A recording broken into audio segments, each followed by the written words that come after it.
What's going on, guys, and welcome back to another video. Today we are going to look at what I believe are three of the most underrated movies of the year. Yesterday I posted my official Deadpool and Wolverine review. Make sure you go check that out.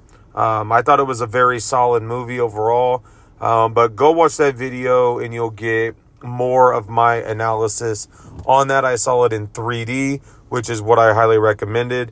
So just go check that video out. But today, like I said, we are going to focus on three movies that I feel like are very underrated. With a lot of releases that are put out each month and each week, it's hard. Some movies are very overlooked just because there may be one or two movies that headline that week in theaters. So like this week, it's obviously Deadpool and Wolverine. Last week was Twisters.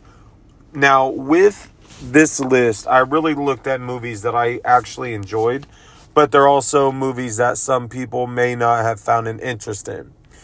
So without further ado, let's go ahead and get started in that. The first movie that I want to focus on is the movie Hard Miles. Now, locally here at the Regal I go to, it was only shown a couple times a day during about the 2-week run that it was in.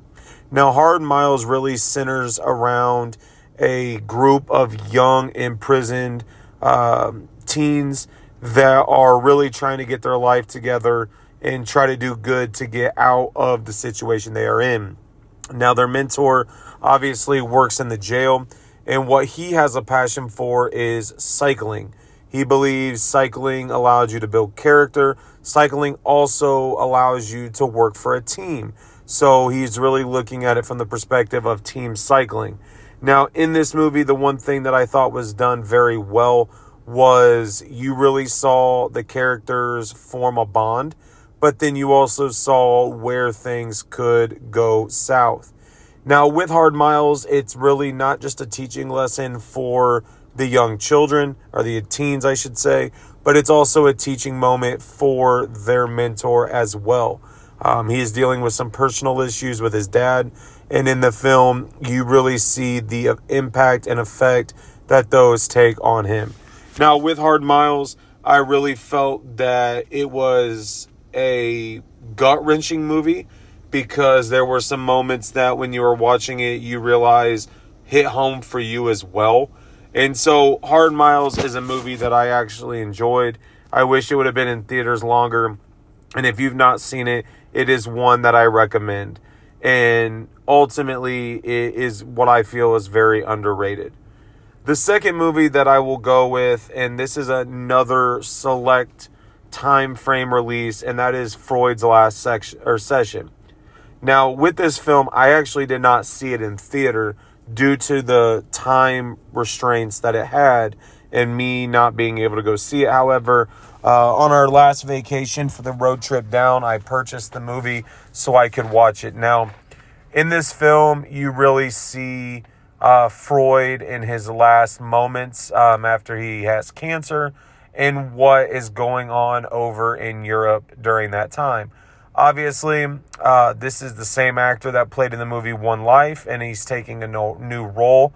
And the one thing that I found interesting about this movie was you really saw the struggles that Freud and his family had to deal with over in Europe. And I believe at one point he was ultimately put on a list as one of the number one targets of the Nazi regime over in Germany. Now, in this movie, I will say it is a little bit more serious. So if you're looking for those exciting and those moments, there's not a lot of them there.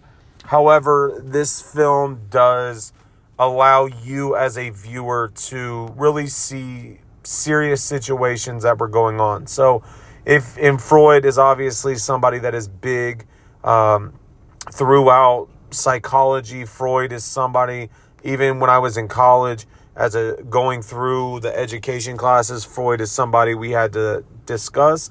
So I believe this movie is something that if you like history, but also if you like movies that are going to take that more serious tone, that this is one there. The final movie that I feel like did not get the love it deserved, and I saw it multiple times in theaters, and on that second time seeing it, I realized that I enjoyed it, and that is Tarot. Now, Tarot, as I mentioned in a previous video, is centered around a group of friends that go on a little vacation getaway. They're obviously dealing with some internal things due to a breakup, but they also want to have fun. In this film, you see a haunted tarot deck being used for readings, and as it says in the trailer, the readings come true. Now, the crazy thing about this, and what I liked about this movie a lot, was it really spaced out the actual events that took place.